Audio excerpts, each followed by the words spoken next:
What's up, everybody? What's up, everybody? What's everybody? What's everybody? What's everybody doing, huh? You chilling? Everybody good? Uh, Kev oh, it's Rogers already a here. train wreck. We're 3 seconds in. That's how it goes when we get together, Ryan. I know. Brother, we've been friends a long time. First of all, how you doing? How's the family? Everybody holding up okay?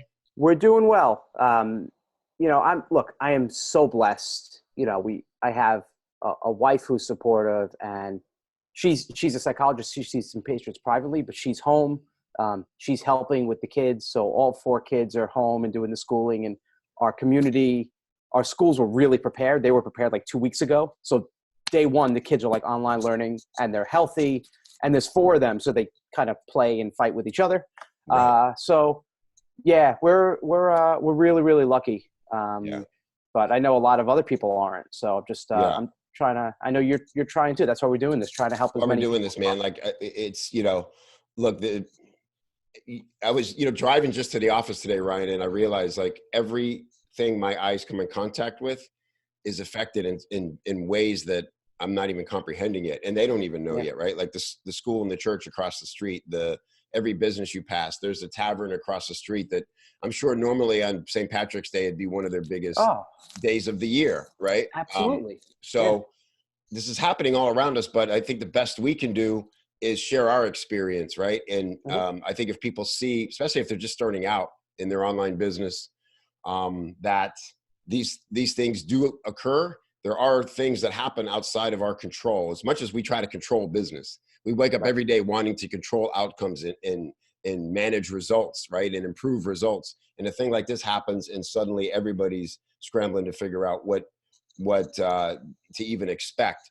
And I know Ryan, like you. So just to give everybody context, if somehow they don't know the great Ryan Lee, uh, you've been in our information publishing, teaching, education space for years. You started with trainers, fitness trainers. Yep. You were a gym coach, right? And Yeah, I started actually doing direct to consumer online fitness, mostly strength and conditioning for athletes back in '98. So yeah, it's been a long time, and kind of done it all. Transitioned then to teaching other fitness professionals how to build their business. Started a couple of nutritional companies, um, and now I just started my third one. Those, we've sold or closed, and now it's my new energy bar company. So, and I still teach entrepreneurs as well, and I love coaching people and just yeah, building businesses. So yeah, I've been, it's funny. A lot of people now are home and they're working from home. Like, oh my God, it's so weird. Like I can go get coffee, right, and you've been home for a while too. I mean, I've been home for 20 years. yeah, This is like my norm. I'm like, all right, welcome. Uh, right. but yeah, Yeah, now we're just, it's yeah. another way we're blessed, right? Is that this is normal for us, and we know how to manage ourselves and our time and our environment Hmm. to be productive. Right. And so, yes, now your current company, where most of your focus is Rewind, Yes. the nutrition bars. Again, like something so different than you were doing previous. I mean, not completely, because you'd been working, you'd had some health supplements and things, so you understood e-commerce, how to deliver packaged goods, things like that, Right. how to make sure that you were following health guidelines and all those regulations and compliance. All the But fun stuff. Yeah. the thing about you, Ryan, and the reason I'm so glad you agreed to come on and do this is because, look, a lot of people's businesses are going to look different in a few Yeah. months than they did a couple weeks ago. Yep. And I want to hear from you the mindset, the fortitude, and some of the lessons you've learned from pivoting businesses so sort of dramatically through your career. Yeah. Well, then I think the number one thing to do is come in, and you have to just be realistic. Like, look, right now we're really kind of uncertain what's going to happen. And I think there's people fall into two categories. They're so optimistic, everything's going to be okay, and they don't change, they don't pivot, they don't do anything differently. To like, I'm not going to lower my prices, I'm not going to devalue this, screw that if they don't see the value, which is, one way. And the other way, it's, oh my God, everything's going to fall apart. We're going to start dressing like the people from Mad Max and wearing like leather and, Yeah, bats with gun nails. sales are through the roof, right? Right, right. And all you're doing is watching the news all day and getting amped up. The truth, it's always like in the middle. Like you have to be realistic, but be positive and say, look, let me figure out what's going on. Let me see what's going to be happening going forward, at least temporarily for the next few months. There are always, not to sound opportunistic, but there are always opportunities in down markets. I mean, look how many companies started during that, the economic downturn in 2008. I think Uber and what the home bed Oh, Bed Bath and Airbnb. Yeah. Airbnb. So, Airbnb, right? Exactly. so a lot of company, so what are you going to do to potentially shift? Right. But what you have to do, like zooming out, big lens, is if your business is to serve people, to serve your tribe, products, services. It doesn't matter if I'm selling bars. It doesn't matter if you're selling coaching or if you're selling, remote controls. You're there to serve people and to help them. So you always have to think of what's their mindset. So right now they're scared. They're nervous. What are you going to do? How are you going to shift your business potentially, and even just temporarily, to address that? And this is and I don't mean to say, I'm not saying this to sound cold, but with your business, you cannot get too emotionally attached. Meaning, if you sell, let's say, because I know there's a lot of, like, let's say copywriting people, and they may say, hey, you can't work with me unless you're spending $50,000 or something. Right. But if all of a sudden everyone's like, zoop, overnight, they're like, we're not spending anything on new controls or copy. Like, you got to be flexible. Like, you have to be realistic, and you have to think of, okay, how can I best serve them? Maybe we can do something where they put a little money down and we can defer payments. Right. But getting so attached to your product or your business model, like even right now, our bars, we're almost completely sold out because people in cities can't get food. So they're buying a lot. They're buying like hundreds of our bars. So we're almost sold out. But I don't know what's going to happen with production because ingredients are going to be tough to get. So what am I doing? I'm not panicking. I'm like, okay, are there other things potentially I could offer? What else are my customers going to want and need? A lot of people now are buying more nutritional supplements. They're buying vitamins. They're buying, stuff to boost their immune system. Can we offer some nutritional things to help them? Right. We have new drinks coming because that's also good for inflammation and immunity. Can we shift more on that while we figure out the bars, instead of saying we're a bar company, that's it, and if we don't have bars, screw it, and now I'm closing up shop. Like, give yourself leeway and adjust. And the important thing too is, as you're doing this, if you already have a customer base or a tribe, no matter how big or small, keep them in the loop. You can't go radio silent with them. Right. And I see this, Kev, people are, they're a couple different ways they're emailing. They're either, giving these generic, our CEOs, we apologize for the inconvenience, like speaking like corporate legalese crap, or they're completely ignoring it. I just got an email, 2 hours ago. I get I get my socks over the internet, black socks, and it's called like blacksocks.com or something like that. Because I wear the exact same socks, so I don't have to think about it in the morning. Everything's black socks. You're like a mini Dean Jackson. It's the greatest thing in the world. My whole drawer is black socks. I never, even if I lose a sock, next one steps right up. And that's a little hack, by the way. It's one less thing to think about. Right. I'm not the most stylish guy, but who cares? So, but I get an email from them. Yeah, it keeps me warm. I get an email from them a couple hours ago announcing our new tweed sock. We just launched. No mention of coronavirus, of the friggin' apocalypse, right? The world's fall, like nothing. Right. Not even. Hey, we know times are crazy. I hope you and your family are doing okay. Nothing. Just new tweed socks, baby. Right. And see, that's why companies need copywriters more than ever right now. And like you're saying, if copywriters can be at the forefront of that and say, hey, here's my creative, adaptive messaging about how I can maybe help your business, right? And help them realize, we need to communicate better. Chris Orzakowski, who I know reviewed one of your emails recently, did a great one yesterday from an underwear company.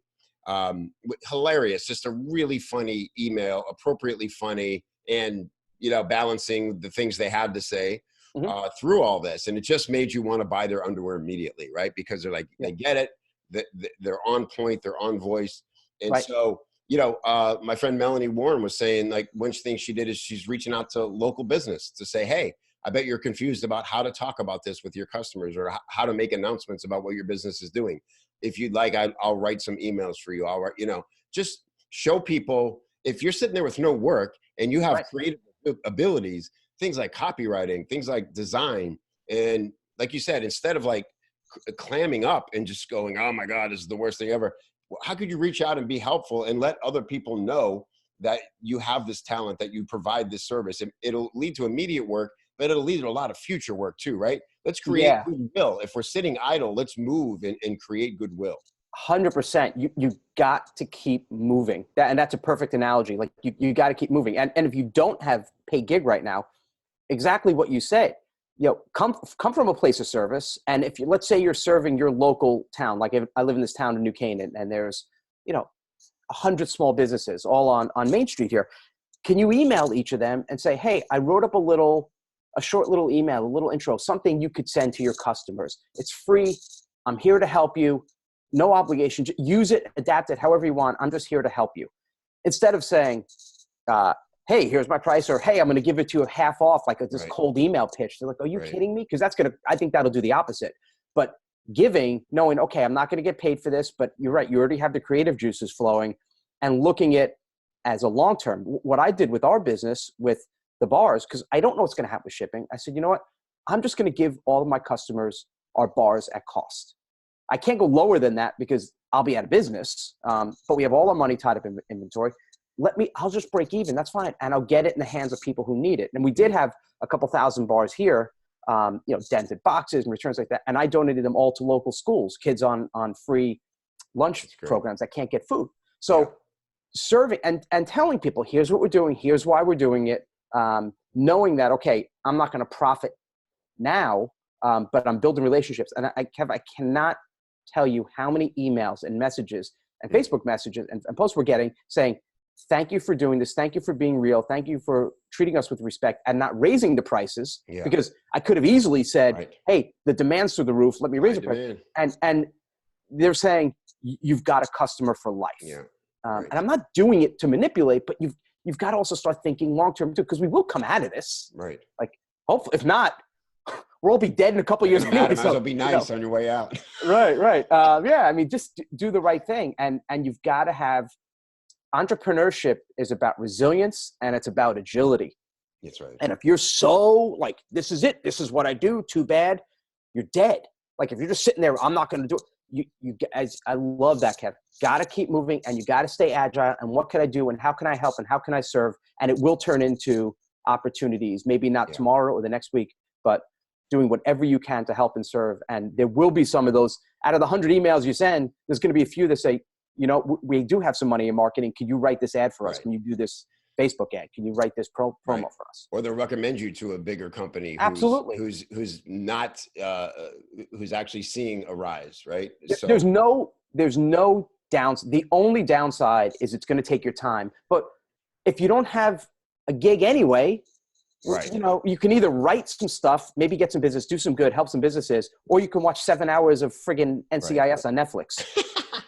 And honestly, doing good and giving is going to release happy chemicals. And like I said, maybe you don't have money, right? Like, I mean, there are people literally within a stone's throw of where you're standing right now who need your help, who need you to bring them food, who would need you to look. If you're going to the grocery store, why not contact 4 neighbors and go, I'm going to the grocery store. None of us should be there more than we need to be. Can I get you something? Right?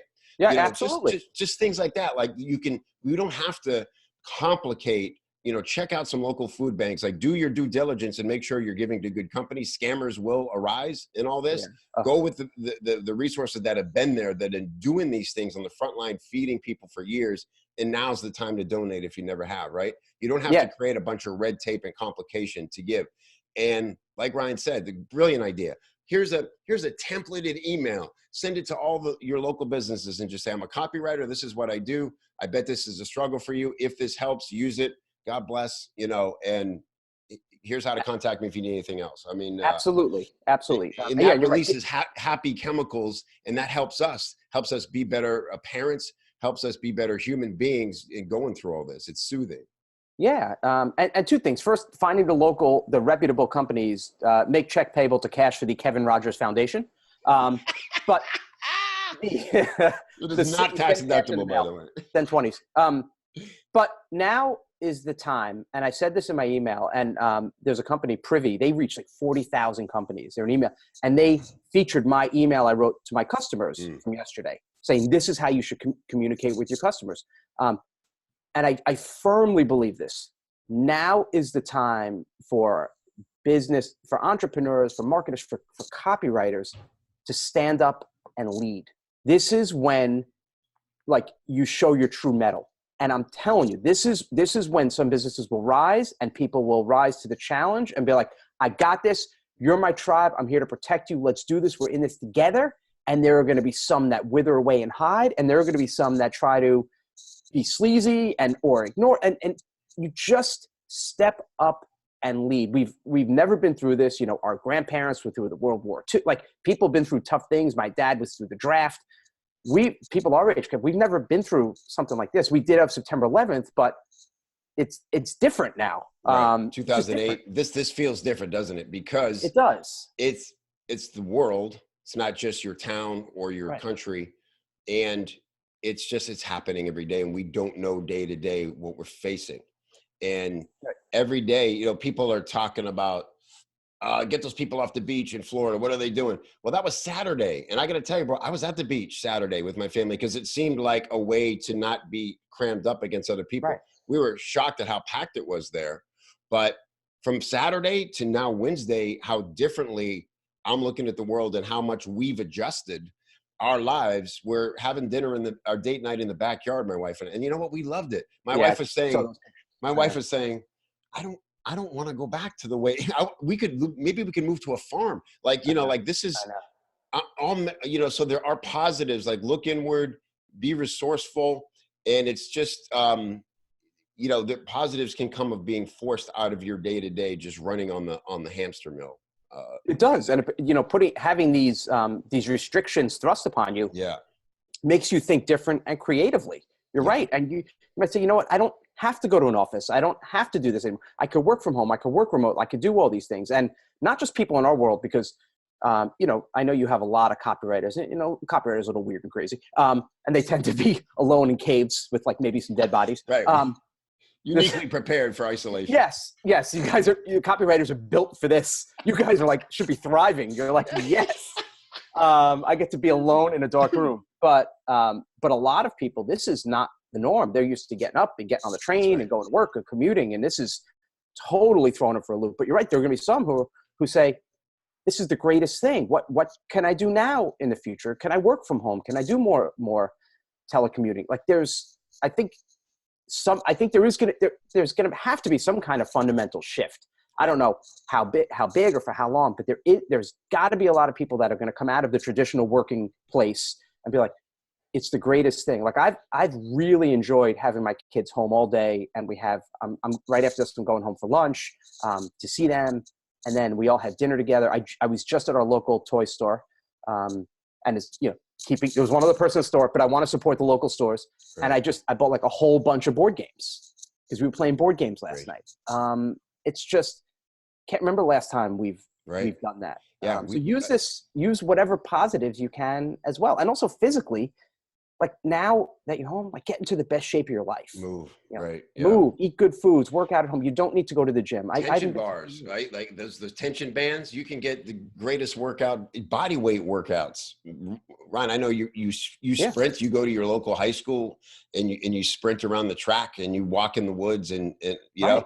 Often when you call me, you're out somewhere moving. You're huffing and puffing, man. And always. Another good lesson. It's like so. Good will come of this, but for right now, again, hopefully this is helpful just to see, you know, a guy like Ryan and I who've been doing this a long time, and nobody's pretending to know what's going to happen, but we can hopefully help you think right about things you can just be doing every day to make life a little better, to make yourself feel better, to make your community better. And that's the kind of energy that's going to carry you through this. I promise.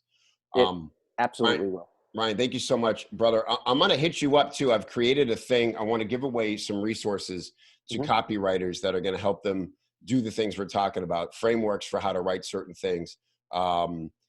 other things, like talks I'm giving to them, like Rhonda Britton's, Rhonda. Yep. I think one of the first times we met, Rhonda was there at SAM. Rhonda spoke. That's where Yeah, I met. you spoke and she spoke. Yep. That's where I met Rhonda, and she spoke at my event recently. And she, that she talks about fear and embracing fear. So I'm giving away Rhonda's talk, things like that. If there's anything you want to contribute to that, I'd love to add it to. We're calling it the Copywriting Thrive Kit. And be happy to add that. If there's something you think that fits in line from Freedom, all that great material. I know you sold that company, but you're still close with those guys. So anything that you want to contribute to that, I'd really appreciate it. Yeah, maybe some of my email training. That'd be let me look through the archives and see what we got for you. Okay.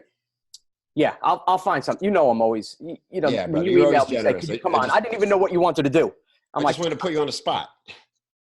Well, you said Rhonda, so I'm like, can I give away a cassette tape of like "Help Me, Rhonda"? I don't know. I got the tapes, baby. Here's what I do want to do, since we both have a similar theme going here. Yeah. Let's have a little contest. So I see some things I recognize and some things I don't in your background. I see Purple Rain, greetings from Asbury Park, New Jersey. Yeah. That poster is from Live Aid. Oh, that's Live Aid, the Global Jukebox. Wow, yeah. that's great. The top, you can see a little bit. I don't know if you can see the bottom of the poster. Is that it's like a Queen? No, that's Ferris Bueller's Day Off. Oh, okay. And you can't see above me. Now you're gonna love this one. The Coreys. Oh, wow. Corey Haim, Corey Feldman. Nice, dude. So I'm gonna see Lenny Bruce. Oh, you got all the comedy stuff back there. Van Halen. Van Halen. Nice. Record. Let's have a little contest. Let's name which record in their discography that is. We got to pick one of each. So Van Halen, which record is that for them?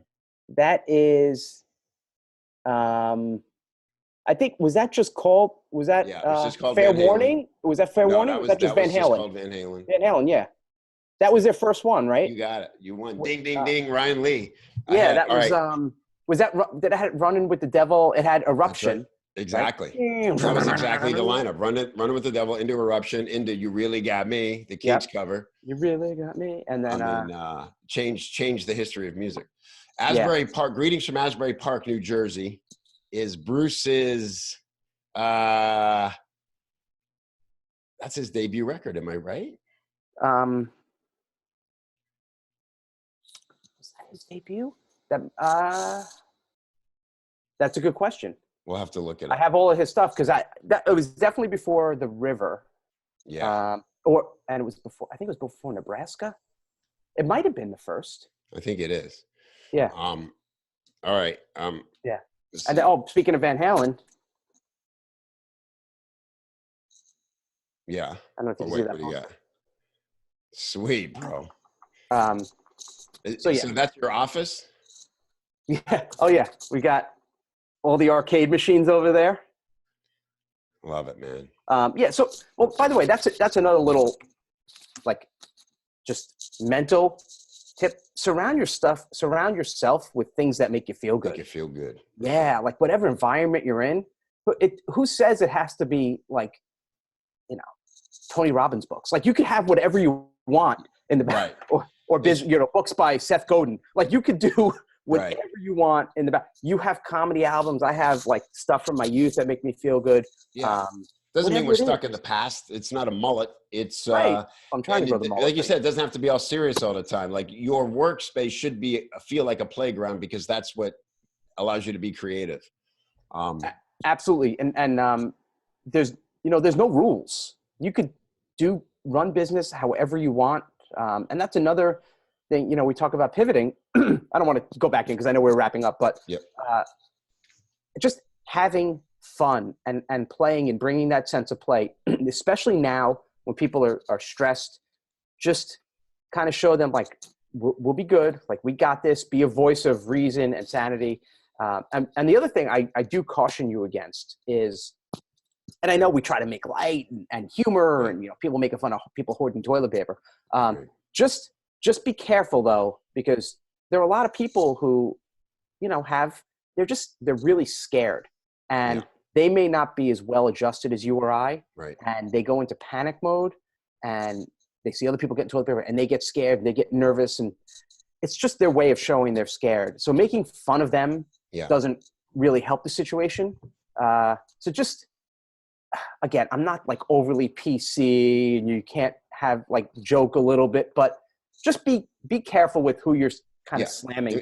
That's a really good point, right? And what you're making fun of, like, making fun of the scenario, the extremes that we're all dealing with is one thing, but making fun of how people are feeling, I think that's the difference. There's a lot of people, Ryan, we joked about copywriters being introverts. There's a lot of people I've seen posting who they need social interaction to feel okay. And isolation. In fact, I don't think she'd mind me sharing this. I was talking with Mindy Kniss yesterday, and I was saying, boy, we sure miss Sean right now. And you know what she told me? She said, I'm happy he's not having to go through this. He would have put on a brave face, but being isolated drove him crazy. He would be going nuts having to be inside. So we always think other people have it figured out. Yeah. But everybody struggles in different ways. So again, what Ryan said, be a friend, be kind. This is, have fun. We're talking about, music, but you still got to take breaks from all the madness, and you can't be uptight and serious all the time, but this is a serious thing. And just reach out and let people know that you're thinking of them, and that we're all going to be okay. We'll get through this. We absolutely will. Kev, you're doing Ryan. a great job. Greetings from Asbury Park, New Jersey. Bruce's debut, January 5th, 1973. So one more thing we have in common. Wow. So you were like 25 at the time. Oh, woo! All right. I was 1. You always got to get me on the zinger. I was 3, so we were close. Yeah, we're close. You got the 5-0 coming up. You going to do 50 push-ups? I will have to do 50. Well, I still got 2. Well, how old am I? 40. I'm going to be 48 this year. Yeah, I got. Oh, okay. You got a little while to go. Yeah, but I'll do 48 push-ups this year. Yeah, every year I do the whatever year I turn in push-ups. Yeah, I owe like 30, so I'm going to get to work on that. Well, what am I going to do if I reach 100? I'll break that down over a week. We'd just be a hologram, a Facebook hologram, by then. Right in my own living room doing push-ups. Yeah, exactly. All right, brother. Well, Kev, thanks for doing this, my man. And whatever I can do to help support you and your community. I know it, brother. I really appreciate it. And I'll be hitting you up for something cool, and we'll talk soon. Thank you, Ryan. You got it. Good luck, everybody. Rewind bars. Go get them if Thanks, you can. Kevin. See you, buddy. Bye.